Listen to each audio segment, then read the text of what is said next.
Está grabando, doctor. Listo. Siendo las 2:30 de la tarde de hoy, 30 de septiembre del año 2020, se levanta el receso que había decretado el despacho en horas de la mañana y se procede a emitir la sentencia que en derecho corresponda. Ello había cuenta que se evacuaron las probanzas que se habían decretado y se habían escuchado los alegatos de los diferentes abogados que representan a las partes, así como de la señora procuradora judicial.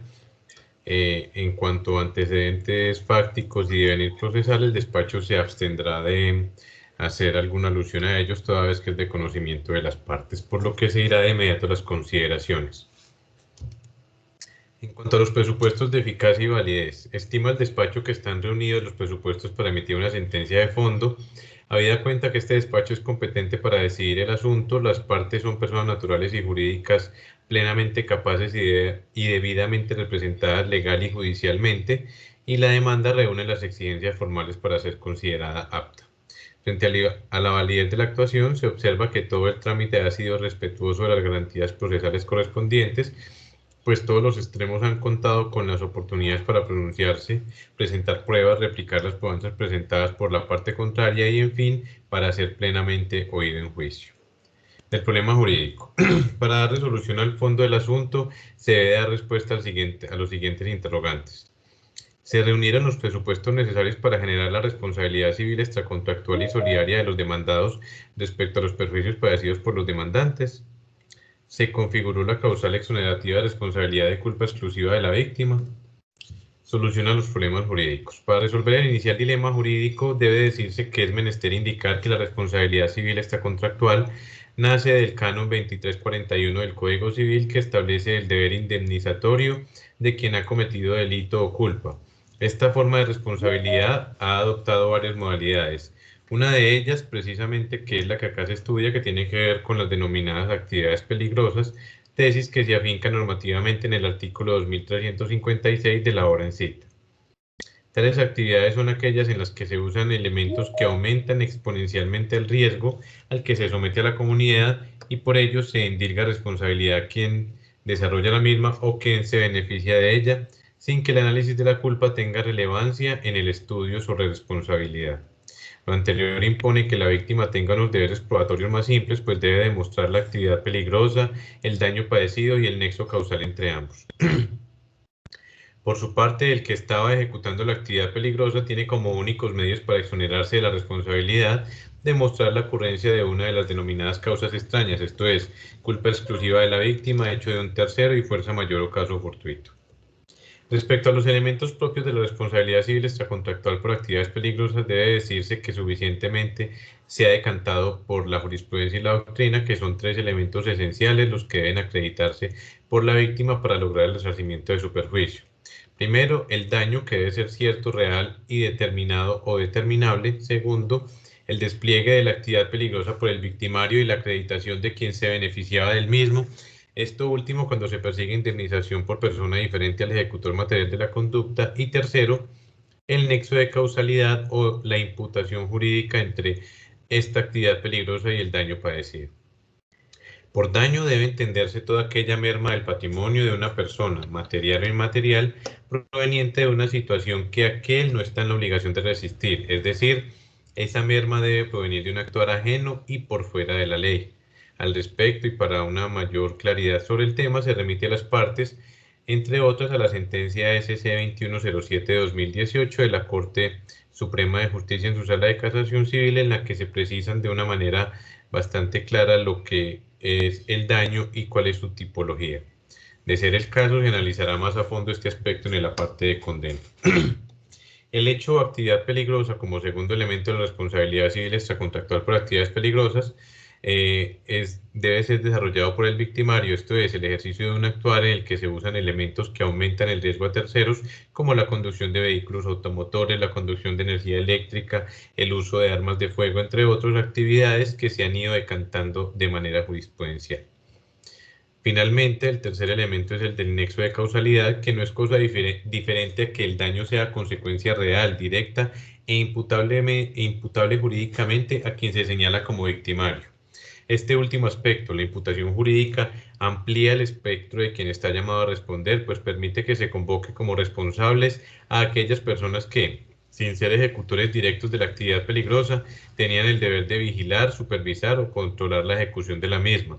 Igualmente ha de decirse que el nexo de causalidad impone un estudio especial del juzgador, pues en el mismo se debe verificar que el daño en verdad es el resultado de la conducta del demandado, que determinantemente fue dicho actuar el que realmente generó el malhadado evento.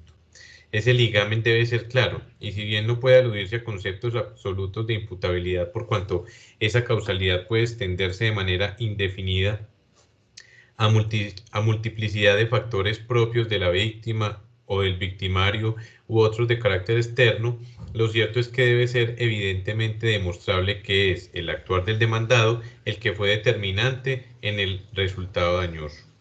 Ese nexo de causalidad es el que, en tratándose de actividades peligrosas, debe romperse por el demandado si pretende librarse de responsabilidad, lo que, como ya se dijo, lo puede hacer con acreditación de una causa extraña.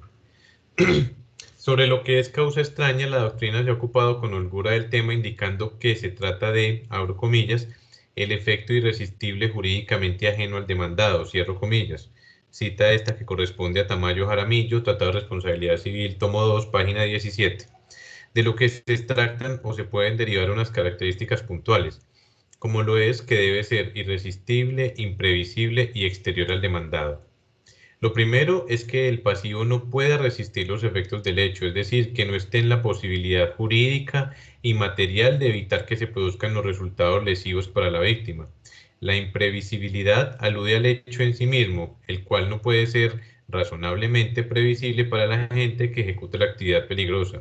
Esto es que se trate de una situación que no pueda previamente saberse de su ocurrencia por tratarse de algo repentino o de rara ocurrencia, y en todo caso, respecto a lo que el deudor ha tomado los recaudos necesarios para contrarrestar. Finalmente, la tercera característica consiste en que el hecho debe provenir del exterior de los asuntos que son de responsabilidad exclusiva de la gente, esto es, que no puede derivarse de la propia actividad peligrosa desplegada por el victimario, sino que debe tener su origen en un tercero o un hecho de la naturaleza o de la propia víctima. Sobre estos aspectos y para una mejor comprensión de la providencia, se remite a las partes a la sentencia SC 665 de 2019 de la Sala de Casación Civil de la Corte Suprema de Justicia.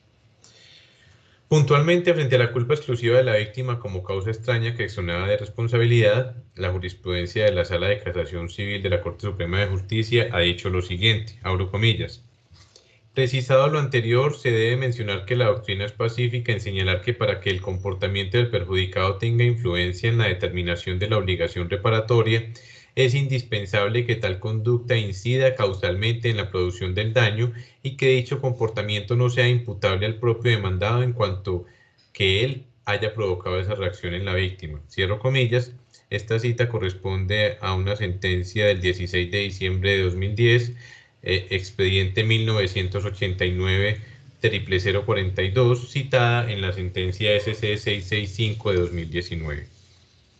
Como se evidencia de la glosa jurisprudencial, además de las características arriba anotadas, es necesario que se analice la intervención causal de la víctima en el hecho dañoso, con miras a determinar si fue determinante total o parcialmente o si no hubo incidencia alguna. Deberes en la conducción de automotores.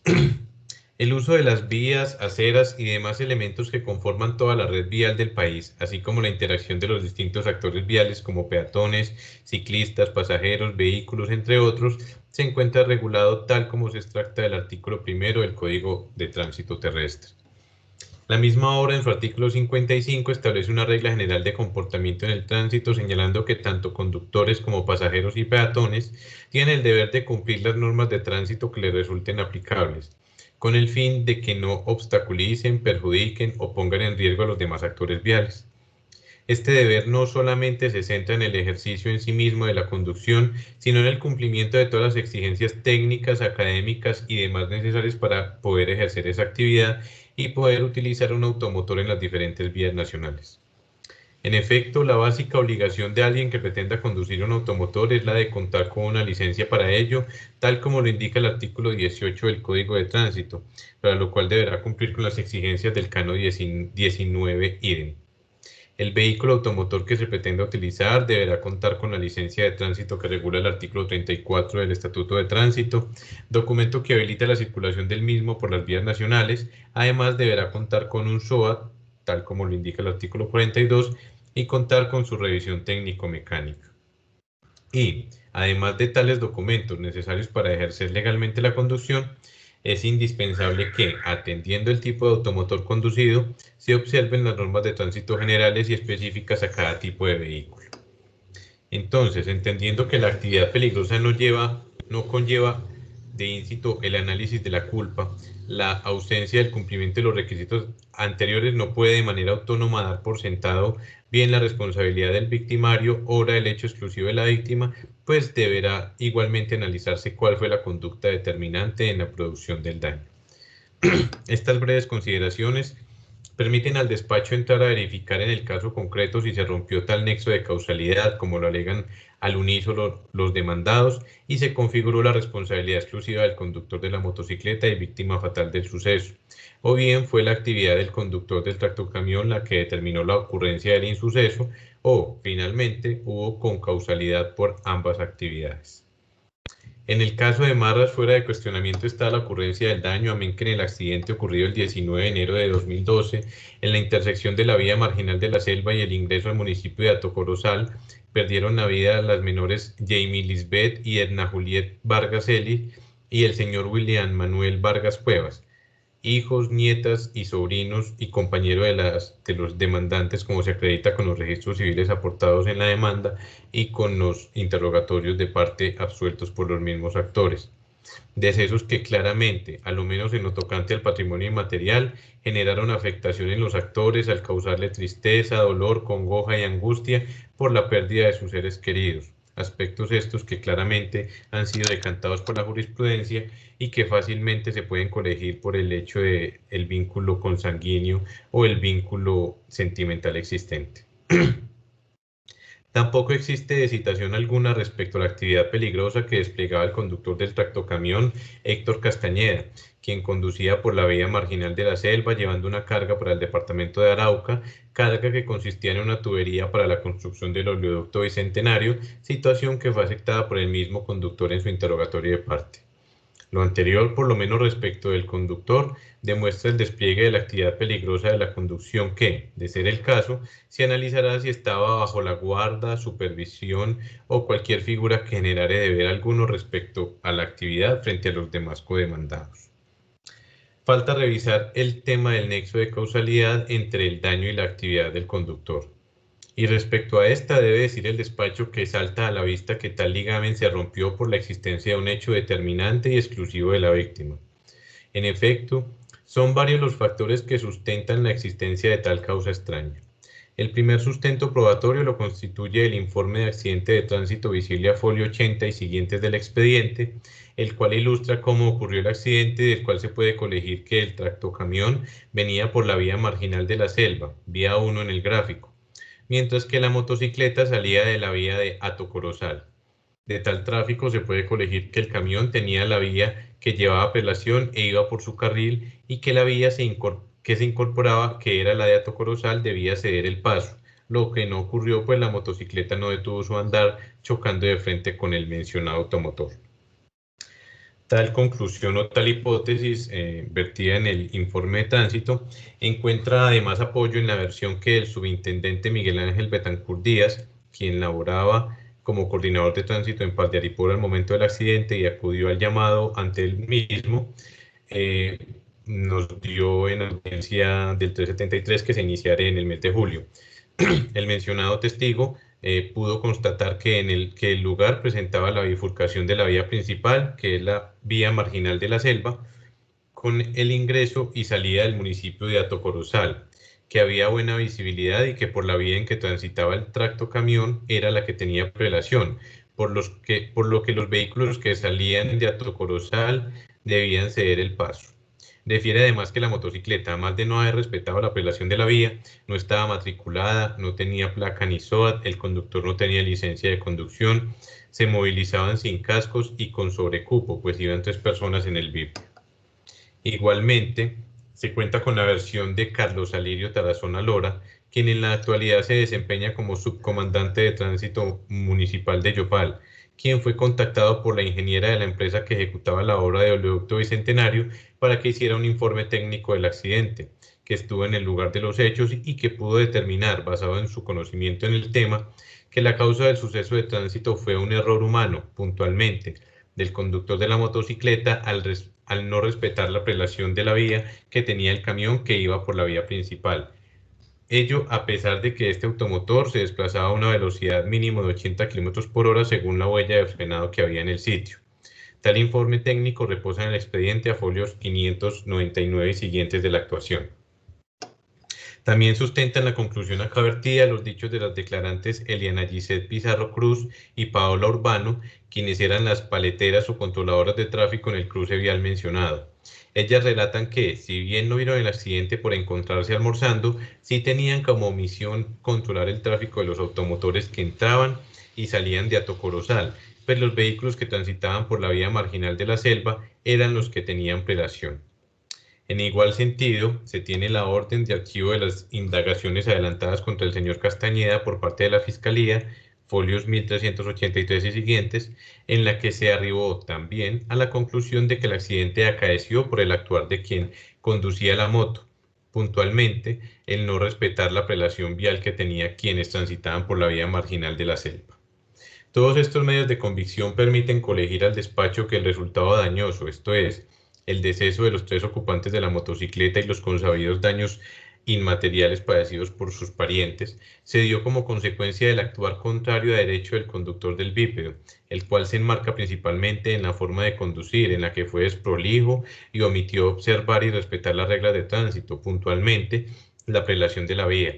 Pero además se le debe sumar el que el fallecido no contaba con la autorización legal para conducir motocicletas y el rodante no estaba inscrito ante tránsito, llevaba sobrecupo y no portaba ni él ni sus ocupantes cascos u otros elementos de protección, aspectos que claramente incidieron de manera definitiva y determinante en el lamentable deceso de los ocupantes del rodante. Y es que si quitáramos el tema de la velocidad del camión y lo lleváramos que estuviera cruzando el mismo camión a una velocidad inferior a la de 80 kilómetros que pudo o que nos indicó el declarante Tarazona Lora, el resultado hubiera sido igual, pues la actividad que desempeñó el señor William al momento de manejar la motocicleta, en la forma en que lo venía haciendo, fue la que de manera determinante y puntual generó el deceso de los ocupantes de la misma. No puede endilgarse a la conducta desplegada por el conductor del tractocamión en responsabilidad alguna en el suceso, habida cuenta que si bien transitaba por el sector y bien podía hacerlo a una velocidad de 80 kilómetros por hora, no estaba o no era él el que llevaba la vía y por tanto era quien tenía apelación en el transitar en ese sector del cruce. Por lo tanto, la motocicleta estaba en la obligación de hacer el pare, esperar a que pasara el tractocamión y proceder a cruzar, lo que desafortunadamente no hizo y generó el deceso tanto del conductor de la motocicleta como de las 2 menores que iban con él en la moto. Por lo anterior, para este despacho, de manera clara, existe una circunstancia que configura una causal exonerativa de responsabilidad y que rompe el nexo de causalidad y, por tanto, da al traste con la posibilidad de declarar la responsabilidad civil pretendida con la consecuente negativa de las pretensiones de la demanda. En síntesis, se declarará aprobada la excepción de culpa exclusiva y determinante de la víctima. Las costas en esta sede correrán a cargo de los demandantes y en pro de los demandados. Queda el despacho relevado de analizar si los codemandados Oleoducto Bicentenario, CICIN Colombia, CIDI Transporte CU y LUCAF tenían algún tipo de responsabilidad en el hecho, habida cuenta pues la imposibilidad o la ruptura de los elementos que configuran la responsabilidad civil. En mérito de lo expuesto, el Juzgado 51 Civil del Circuito de Bogotá, Distrito Capital, administrando justicia en nombre de la República y por autoridad de la ley, falla, primero, declarar probada la excepción de culpa exclusiva de la víctima. Segundo, como consecuencia de lo anterior, negar las pretensiones de la demanda y absolver a la totalidad de los demandados. Tercero, disponer la terminación de las diligencias y el archivo de las mismas una vez esté ejecutoriada esta decisión. Cuarto, condenar a los demandantes a pagar las costas de primera instancia. Como agencias en derecho, se fija la suma de 5 millones de pesos. Esta decisión queda notificada en estado, la misma susceptible de recurso de apelación, el cual deberá interponerse en esta oportunidad, indicando cuáles son los reparos concretos, y la sustentación se hará ante el tribunal. La parte actora tiene interés en recurrir. Sí, doctor. Cuénteme cuáles son los reparos concretos, doctor. Agradezco la lectura de su fallo y apelo su decisión, la indebida valoración de pruebas por la violación al debido proceso, porque las pruebas fueron valoradas unas de manera irregular, otras se valoraron deficientemente y otras generan duda, y por tal motivo, como decía la procuradora delegada para los asuntos civiles, las que conforman controversia por su vacío en la estipulación deben ser sujetas de recaudo nuevo, como se lo solicité a usted o al despacho, perdón, desde el año 2014, antes de que usted llegara a él, y que no han sido tenidas en cuenta, ni se pidieron, ni me las practicaron. Asimismo, doctor, lo pretendido por los abogados del extremo pasivo y aprobado por usted es darle importancia a unos procedimientos para descalificar las experticias periciales pedidas y la presentada sobre los daños patrimoniales. ¿Por qué? Porque los procedimientos son de una calificación inferior, es el derecho adjetivo. No, ese derecho puede violar el derecho sustantivo, que es el derecho real consagrado en el Código Civil colombiano, que es el que se debe preservar y no conculcar. Igualmente, debo señalarle que el desconocimiento de la prueba pericial sobre tasación de perjuicios patrimoniales no puede declararse como recibidas temporariamente, ya que el despacho desde el 1 de noviembre de 2018 decretó la toma de esa experticia pericial, y hasta el mes de diciembre de 2019, es decir, un año, un mes después, decidió el despacho trasladarla a la parte demandante para que la adquiriera en 20 días, violando el derecho de igualdad consagrado en la Constitución Política de Colombia. Igualmente debo señalar que no es cierta la culpa del conductor de la moto. Esta es solamente del conductor de la mula, que violando las normas de tránsito sobre velocidad y bifurcación a la vía secundaria, conducía a una velocidad no permitida en ese sector, la cual no solo señalamos en la demanda, sino en los alegatos de conclusión, y que el conductor mismo aceptó en la misma rendición de interrogatorio en el día de ayer. Oponer la causa inmediata a la remota no es más que confundir la causalidad jurídica con la causalidad física y no tener en cuenta hechos y omisiones que, si bien no son la última causa del daño, sí contribuyeron a determinar su producción y desenlace.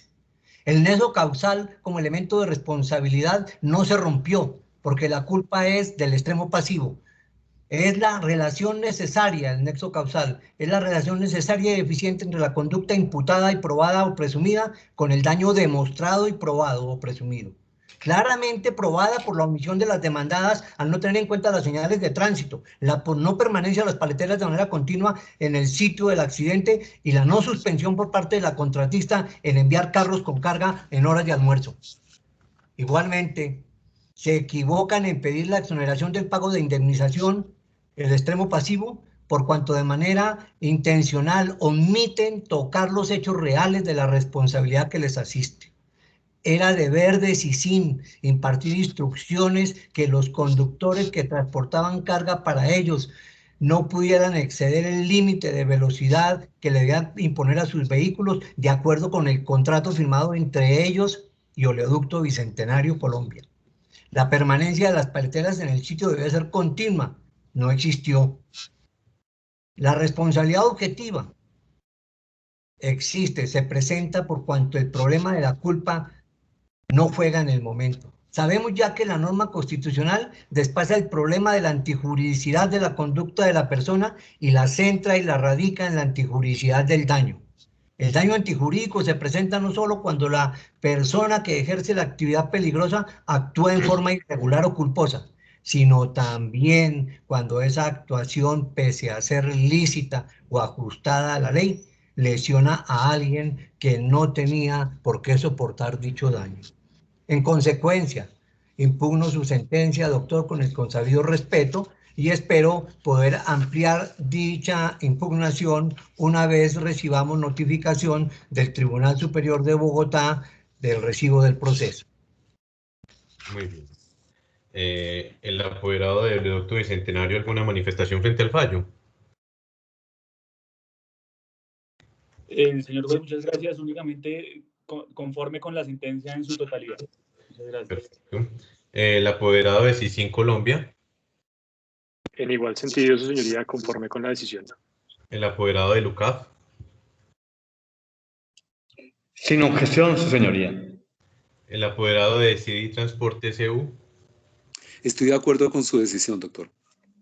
El apoderado de Nora Judith Cáceres y Héctor Castañeda. Con el debido respeto me permito manifestar que estoy de acuerdo con la sentencia porque está ajustada a pleno derecho, señoría. Muy bien. El apoderado de Seguros Suramericana. Estamos conformes con la decisión, doctor. Muchas gracias. El apoderado de MAFE Seguros. Conforme con la decisión, señor juez. El apoderado de HDI Seguros. Su señoría, HDI Seguros, conforme con su decisión. La procuradora judicial. Su señoría, quiero precisar y dejar en claro que a lo largo de la actuación y conforme con lo que pude avisorar en el expediente, la parte demandante había sido amparada por pobre. En ese sentido, conforme a la actual normativa, artículo 154 del Código General del Proceso, claramente se establece la prohibición de ser condenados en costas. En ese sentido, hace la intervención esta procuradora judicial. Doctora, entonces interpreto su intervención como recurso de apelación contra el fallo. Adhesiva, sí señor. Listo, perfecto. Entonces atendiendo que para ese punto en concreto. Listo, doctora, perfecto. Atendiendo entonces que la parte actora y la procuradora judicial han presentado recurso de apelación contra la sentencia que aquí se acaba de emitir y que expusieron de manera puntual los reparos concretos que hacen a la sentencia, es procedente conceder tal alzada, lo que se hará en el efecto suspensivo, habida cuenta que la sentencia es nogatoria de las pretensiones, por lo tanto entonces se dispondrá que por secretaría se remiten las diligencias a la Sala de Decisión Civil del Tribunal Superior de Bogotá para que se desate el recurso de apelación propuesto. Esta decisión queda notificada en estrados, no siendo otro el motivo de la misma, termina siendo las 2:57 de la tarde. Gracias, señoría. Muchas gracias. Feliz tarde para todos. Muchas gracias.